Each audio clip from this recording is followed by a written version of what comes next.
Durante siglos se ha generado arte en Aguascalientes, desde antes de la llegada de los españoles, la etapa colonial, durante los siglos XIX y XX y la época actual. Han sido muchos los artistas nacidos aquí o radicados por un tiempo en nuestro estado quienes han aportado su talento para crear productos que nos han enriquecido en las diversas disciplinas artísticas. El día de hoy en Historia del Arte en Aguascalientes veremos algunos ejemplos de ello. Comenzamos.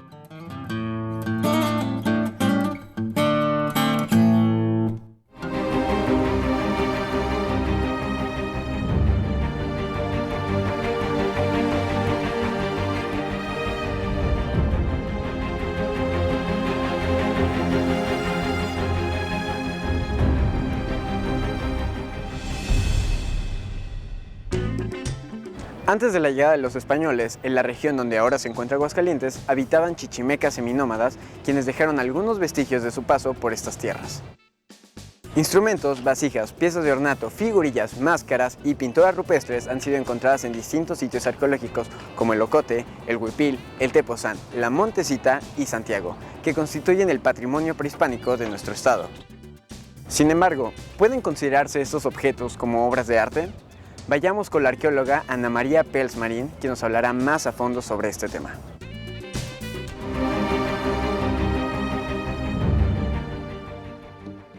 Bueno, vamos a tratar un poco relacionado con el tema del arte prehispánico. Fundamentalmente me gustaría aclarar que arte prehispánico como tal no lo podemos considerar.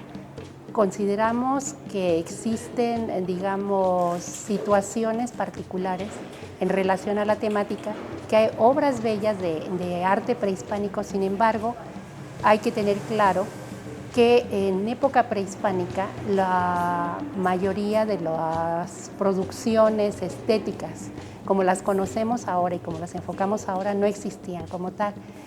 En esa época las cosas, los objetos, las representaciones tenían un carácter más bien simbólico, más bien relacionado con las actividades, con la vida cotidiana de la gente, y son manifestaciones en general que pueden asociarse con actividades, con la vida cotidiana, con el sentir y con el pensar de la gente, pero no, digamos, son objetos ni producciones específicas y destinadas a la recreación o al deleite artístico como podría ser en la actualidad.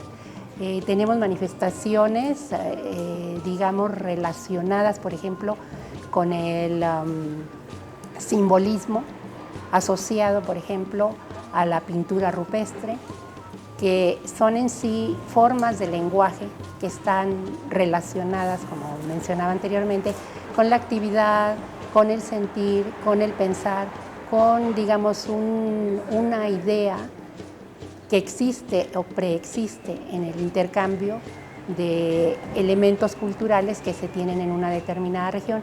En Aguascalientes, por ejemplo, se le ha llamado arte rupestre a la serie de manifestaciones gráficas que se plasman en las paredes de diferentes espacios. Sin embargo, no las podemos considerar como un arte porque su sentido, digamos, su especificidad está asociada con un pensamiento, con una serie de actividades, con una serie de, digamos, de situaciones que vive la población que en ese momento se desarrollaba. Hay también, por ejemplo, otro tipo de elementos que podemos identificar como en nuestra manera de pensar actual como manifestaciones artísticas. Por ejemplo, las prendas ornamentales, digamos, los objetos asociados a la vida cotidiana, como pueden ser las vasijas, las construcciones, etcétera. Pero todo esto no es considerado ni pensado como una obra de arte en sí, sino como una, digamos, manifestación que está asociada a una actividad, a una, digamos, una comunicación en lo particular, en el sentido de la vida diaria o de las actividades que realiza esta gente. Por decirlo, lo que se plasma en un panel de pintura rupestre, por decirlo así, tiene un sentido muy específico, un significado muy específico, pero no como obra de arte, sino está manifestando, está comunicando, está plasmando ya sea una actividad ritual, una actividad religiosa, una actividad festiva.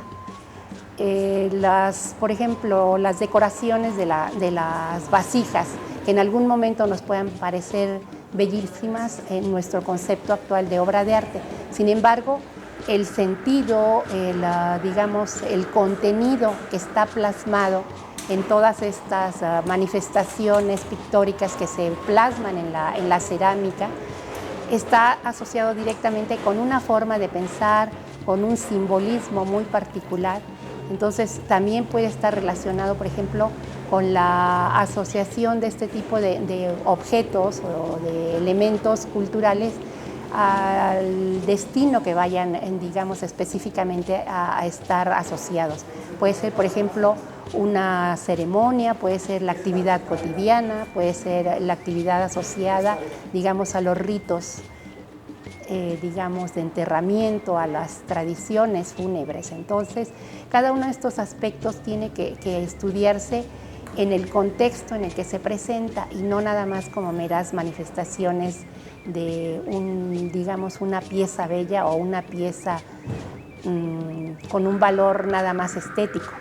Por eso para nosotros, por ejemplo, en arqueología es muy importante todo el contexto en el que se encuentran los objetos. No es lo mismo encontrar una pieza que nosotros podemos ver en la actualidad muy bonita, porque está fuera de su contexto, a encontrarla dentro de los, digamos, espacios en los que estuvo destinada, ya sea en un área doméstica, en un área ritual, en un área ceremonial.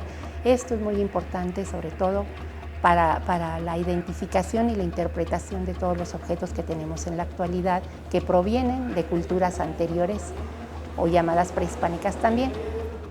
En el Templo de Jesús el Nazareno, ubicado en el municipio de Jesús María en Aguascalientes, existe una verdadera joya del arte barroco en México. Se trata de un retablo de madera forrado con hoja de oro de estilo barroco churrigueresco balbaciano, elaborado en la Ciudad de México por los discípulos del maestro Felipe de Ureña. Originalmente ubicado en la Catedral de Aguascalientes, el retablo fue comprado por los jesusmarianos, desmantelado y transportados a su nueva parroquia en 1750. Vayamos ahora con la restauradora de arte Laura Verónica Balandrán González, quien nos hablará más a fondo sobre esta valiosa obra.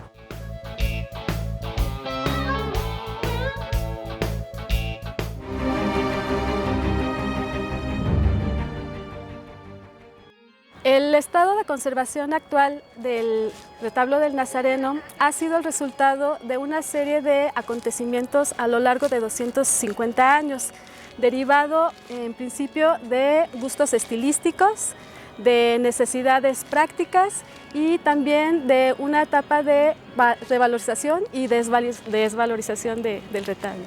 La historia de vida del retablo del Nazareno en el Templo de Jesús María comienza alrededor del siglo XVIII, a mitad del siglo XVIII, cuando se ordena la construcción del retablo de San José en la parroquia de Aguascalientes. Posiblemente este retablo tuvo unas dimensiones mayores, alrededor de 9 metros de largo por 6 de ancho, y contaba con su banco, su sotobanco, su predela, el primer cuerpo, el segundo cuerpo y un remate. Después de la creación del retablo ocurre un fenómeno un poco difícil de entender, puesto que 20 años después de su creación hay un gusto por el estilo neoclásico y el obispo Ruiz de Cabañas ordena destruir los retablos barrocos en la parroquia de Aguascalientes. Paralelamente, los habitantes de la comunidad de Jesús María están interesados por contar con un retablo que enaltezca su templo. Entonces, el retablo de San José es destruido parcialmente y solo se conserva lo que sería el primer cuerpo, que es reubicado en el nuevo espacio, que sería en el templo de Jesús María. En esta etapa de reubicación se infiere que tenemos conservado el 30% del retablo de San José y empieza a haber una serie de agregados y modificaciones, uno para completar el retablo en el nuevo espacio, lo que también nos origina una reducción del retablo en sí, pero bueno, se crean nuevos elementos, se crea un nuevo sotobanco, un nuevo banco, ya no continúa el segundo cuerpo, pero sí se construye un remate. En esta etapa también encontramos un cambio en cuanto al discurso iconográfico del retablo. Si anteriormente era el de San José, ahora se inserta la escultura del Nazareno y le acompaña la Inmaculada Concepción y San José. Después de este periodo viene otro que sería el de adaptación, que abarcaría alrededor de 200 años. En él observamos otra vez retirado de algunos elementos y agregado de otros elementos. Vemos que en la parte central del banco y sotobanco se construye un acceso a la sacristía y se agrega también policromía. Otro fenómeno importante en este periodo es un proceso de desvalorización del retablo barroco, en donde frente a él se construye un retablo gótico o neogótico con materiales propios del siglo XX. Este retablo neogótico lo cubre parcialmente, pero su presencia dura muy poco tiempo, puesto que en 1988 se retira este retablo neogótico y deja al descubierto el retablo barroco.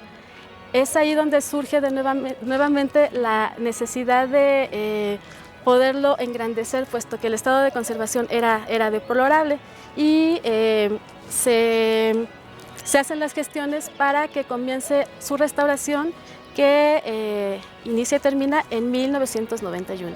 De igual manera, en el siglo XX también podemos observar otro cambio en el discurso iconográfico en el momento en que se inserta la escultura de la crucifixión en la parte superior del retablo y también la escultura de Santiago Matamoros. Con ello tenemos tres temas que son completamente disímiles. Estos tres discursos de alguna manera nos reflejan la importancia y la devoción que tiene la comunidad de Jesús María hacia su templo y hacia sus imágenes. Por un lado tenemos a Jesús con su papá adoptivo y con su mamá, que sería la familia. Por el otro también tenemos las escenas del Vía Crucis, que estaría reflejado en la imagen central, que es el Nazareno, y en la crucifixión. Y de igual importancia tenemos a la imagen de Santiago Matamoros, que es la imagen principal, que es el patrono principal del templo y que tiene su fiesta en el mes de junio, que es la que hace que la comunidad se reúna y conserve sus tradiciones, sus costumbres en relación a estos discursos iconográficos. Desde su creación, el retablo del Nazareno, anteriormente retablo de San José, ha sufrido una serie de modificaciones debido a necesidades de tipo litúrgico y a necesidades de tipo de uso y función. Gracias a las nuevas investigaciones, las recientes, y al pequeño fragmento que aún se conserva, podemos contar con un tesoro del arte barroco en Aguascalientes que engalardona la importancia del barroco estípite en Aguascalientes.